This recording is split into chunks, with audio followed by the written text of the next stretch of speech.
Hello, товарищи! Welcome to my channel. Today I am continuing to read to you The Lady with the Dog by Anton Pavlovich Chekhov. So please make yourself comfortable and enjoy the second part of the short story.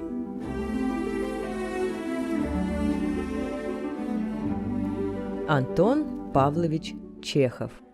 Дама с собачкой. Часть 2. Прошла неделя после знакомства. Был праздничный день. В комнатах было душно, а на улицах вихрем носилась пыль, срывала шляпы. Весь день хотелось пить, и Гуров часто заходил в павильон и предлагал Анне Сергеевне то воды с сиропом, то мороженого. Некуда было деваться. Вечером, когда немного утихло, они пошли на мол, чтобы посмотреть, как придет пароход. На пристани было много гуляющих. Собрались встречать кого-то, держали букеты. И тут отчетливо бросались в глаза две особенности нарядной ялтинской толпы. Пожилые дамы были одеты как молодые, и было много генералов. По случаю волнения на море пароход пришел поздно, когда уже село солнце. И прежде чем пристать к молу, долго поворачивался. Анна Сергеевна смотрела в лорнетку на пароход и на пассажиров, как бы отыскивая знакомых. И когда обращалась к Гурову, то глаза у нее блестели. Она много говорила, и вопросы у нее были отрывисты. И она сама тотчас же забывала, о чем спрашивала. Потом потеряла в толпе лорнетку. Нарядная толпа расходилась. Уже не было видно лиц. Ветер стих совсем. А Гуров и Анна Сергеевна стояли, точно ожидая, не сойдет ли еще кто с парохода. Анна Сергеевна уже молчала и нюхала цветы, не глядя на Гурова. «Погода к вечеру стала получше», — сказал он. «Куда же мы теперь пойдем? Не поехать ли нам куда-нибудь?» Она ничего не ответила.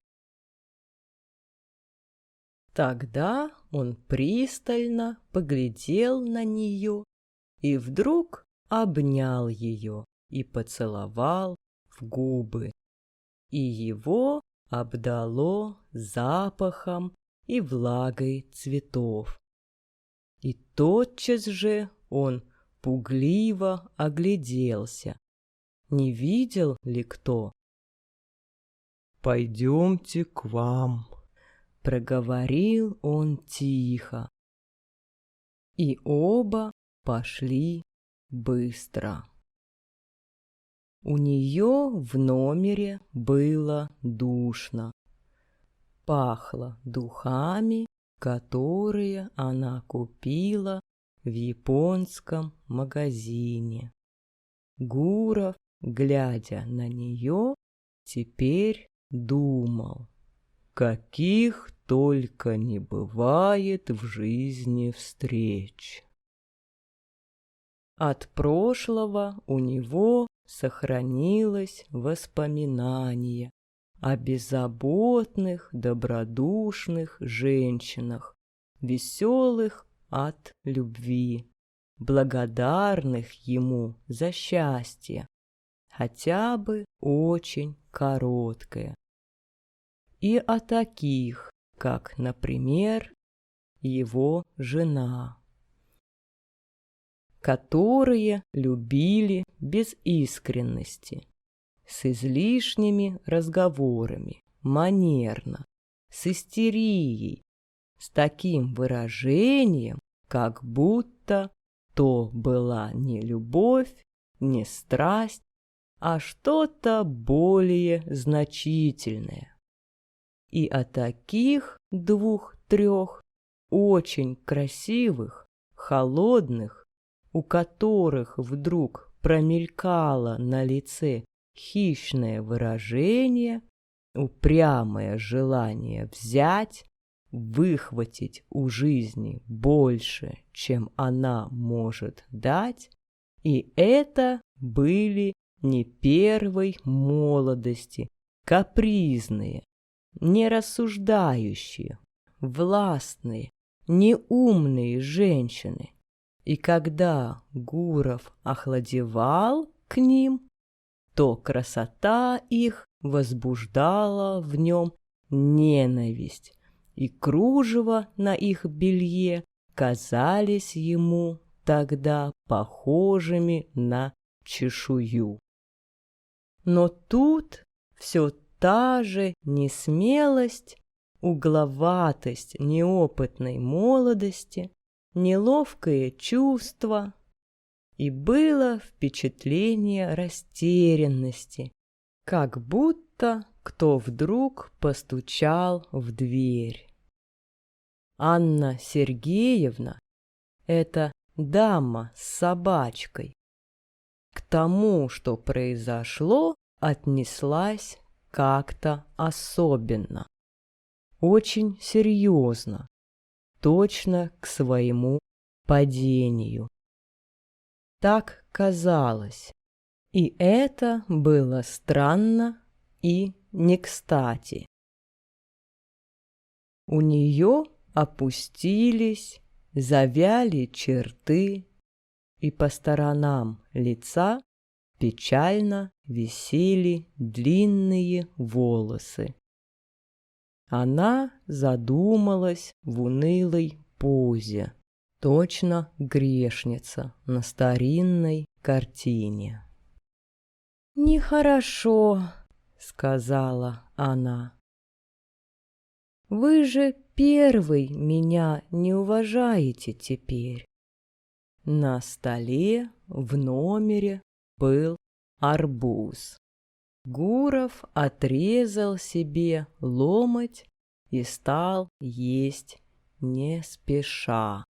Прошло, по крайней мере, полчаса в молчании.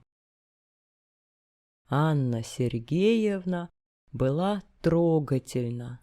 От нее веяло чистотой порядочной, наивной, мало жившей женщины. Одинокая свеча, горевшая на столе, едва освещала ее лицо. Но было видно, что у нее нехорошо на душе. «Отчего бы я мог перестать уважать тебя?» — спросил Гуров. «Ты сама не знаешь, что говоришь». «Пусть Бог меня простит», — сказала она, и глаза у нее наполнились слезами. «Это ужасно. Ты точно оправдываешься. Чем мне оправдаться? Я дурная, низкая женщина. Я себя презираю и об оправдании не думаю. Я не мужа обманула, а самое себя. И не сейчас только, а уже давно обманываю. Мой муж, быть может, честный, хороший человек, но ведь он лакей. Я не знаю, что он делает там, как служит, а знаю только, что он лакей. Мне, когда я вышла за него, было 20 лет. Меня томило любопытство. Мне хотелось чего-нибудь получше. Ведь есть же, говорила я себе, другая жизнь. Хотелось пожить, пожить и пожить. Любопытство меня жгло. Вы этого не понимаете, но, клянусь Богом, я уже не могла владеть собой. Со мной что-то делалось. Меня нельзя было удержать. Я сказала мужу, что больна, и поехала сюда. И здесь все ходила, как в угаре, как безумная. И вот я стала пошлой, дрянной женщиной, которую всякий может презирать. Гурову было уже скучно слушать. Его раздражал наивный тон. Это покаяние, такое неожиданное и неуместное. Если бы не слезы на глазах, то можно было бы подумать, что она шутит или играет роль. «Я не понимаю», — сказал он тихо. «Что же ты хочешь?»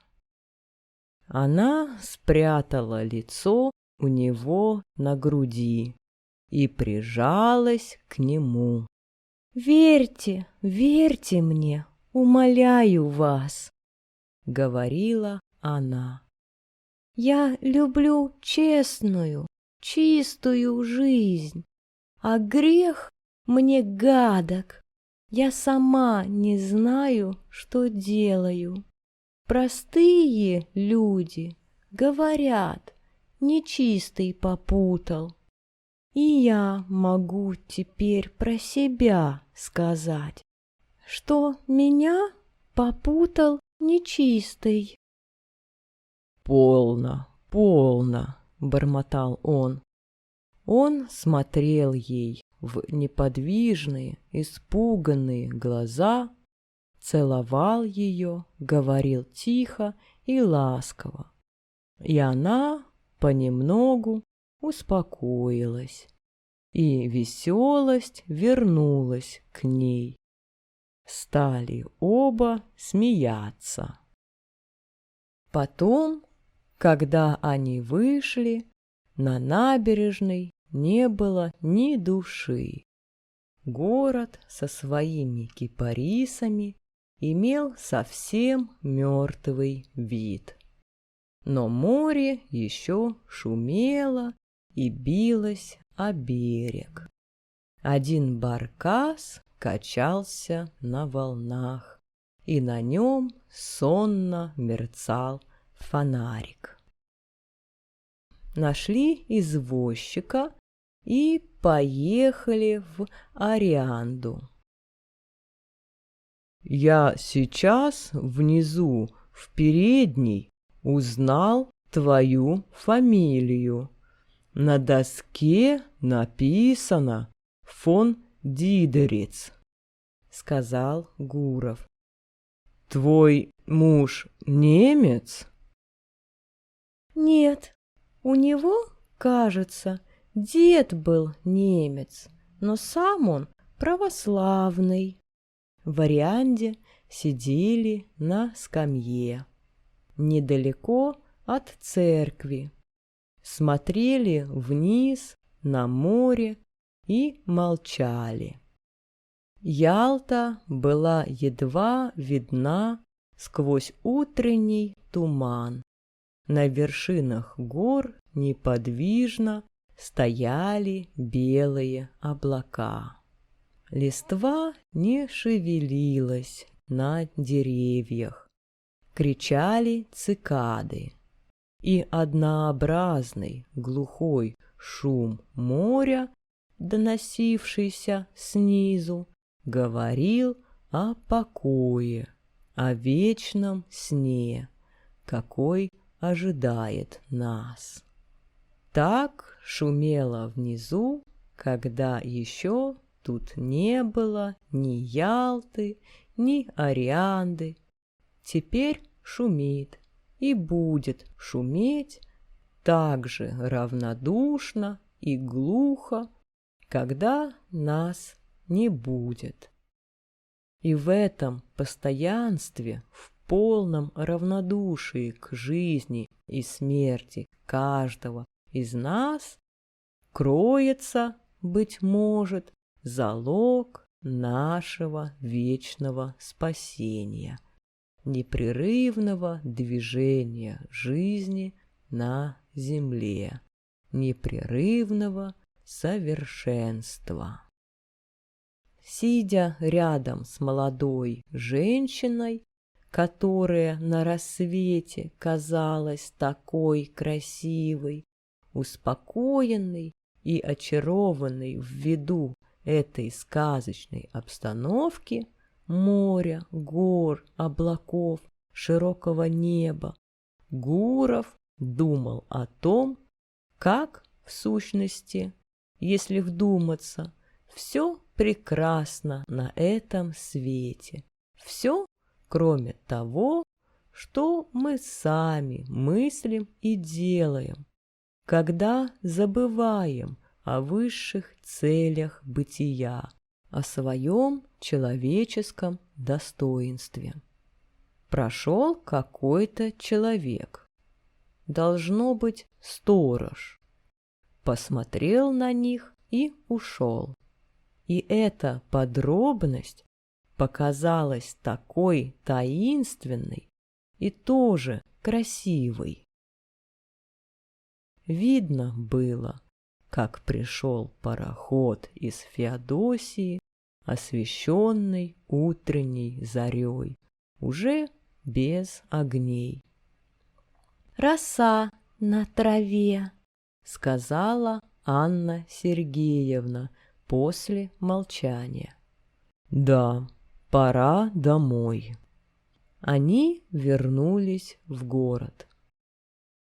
Потом каждый полдень они встречались на набережной, завтракали вместе, обедали, гуляли, восхищались морем. Она жаловалась, что дурно спит и что у нее тревожно бьется сердце. Задавала все одни и те же вопросы, волнуемая то ревностью, то страхом, что он недостаточно ее уважает. И часто на сквере или в саду, когда вблизи их никого не было, он вдруг привлекал ее к себе и целовал страстно. Совершенная праздность, эти поцелуи среди белого дня, с оглядкой и страхом, как бы кто не увидел. Жара, запах моря и постоянное мелькание перед глазами праздных, нарядных, сытых людей точно переродили его. Он говорил Анне Сергеевне о том, как она хороша, как соблазнительна, был нетерпеливо страстен, не отходил от нее ни на шаг, а она часто задумывалась и все просила его сознаться, что он ее не уважает, нисколько не любит, а только видит в ней пошлую женщину. Почти каждый вечер попозже они уезжали куда-нибудь за город, в Орианду или на водопад, и прогулка удавалась. Впечатления неизменно всякий раз были прекрасны, величавы. Ждали, что приедет муж, но пришло от него письмо, в котором он извещал, что у него разболелись глаза, и умолял жену поскорее вернуться домой. Анна Сергеевна заторопилась. «Это хорошо, что я уезжаю», — говорила она Гурову. «Это сама судьба». Она поехала на лошадях, и он провожал ее. Ехали целый день. Когда она садилась в вагон курьерского поезда, и когда пробил второй звонок, она говорила: «Дайте я погляжу на вас еще, погляжу еще раз, вот так». Она не плакала, но была грустна, точно больна, и лицо у нее дрожало. «Я буду о вас думать, вспоминать», — говорила она. «Господь с вами, оставайтесь, не поминайте лихом. Мы навсегда прощаемся. Это так нужно, потому что не следовало бы вовсе встречаться. Ну, Господь с вами». Поезд ушел быстро. Его огни скоро исчезли, и через минуту уже не было слышно шума. Точно все сговорилось нарочно, чтобы прекратить поскорее это сладкое забытие, это безумие. И, оставшись один на платформе и глядя в темную даль, Гуров слушал крик кузнечиков и гудение телеграфных проволок с таким чувством, как будто только что проснулся. И он думал о том, что вот в его жизни было еще одно похождение или приключение. И оно тоже уже кончилось, и осталось теперь воспоминание. Он был растроган, грустен и испытывал легкое раскаяние. Ведь эта молодая женщина, с которой он больше уже никогда не увидеться, не была с ним счастлива. Он был приветлив с ней и сердечен, но все же в обращении с ней, в его тоне и ласках сквозила тенью легкая насмешка, грубоватое высокомерие счастливого мужчины, который, к тому же, почти вдвое старше ее. Все время она называла его добрым, необыкновенным, возвышенным. Очевидно, он казался ей не тем, чем был на самом деле. Значит, невольно обманывал ее. Здесь, на станции, уже пахло осенью. Вечер был прохладный. «Пора и мне на север», — подумал Гуров, уходя с платформы. «Пора». Конец второй части.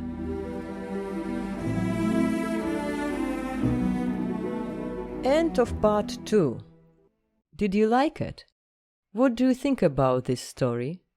How do you think it's going to end? Tell me in the comments below, and don't forget to subscribe if you don't want to miss the next part of the story. До свидания, товарищи!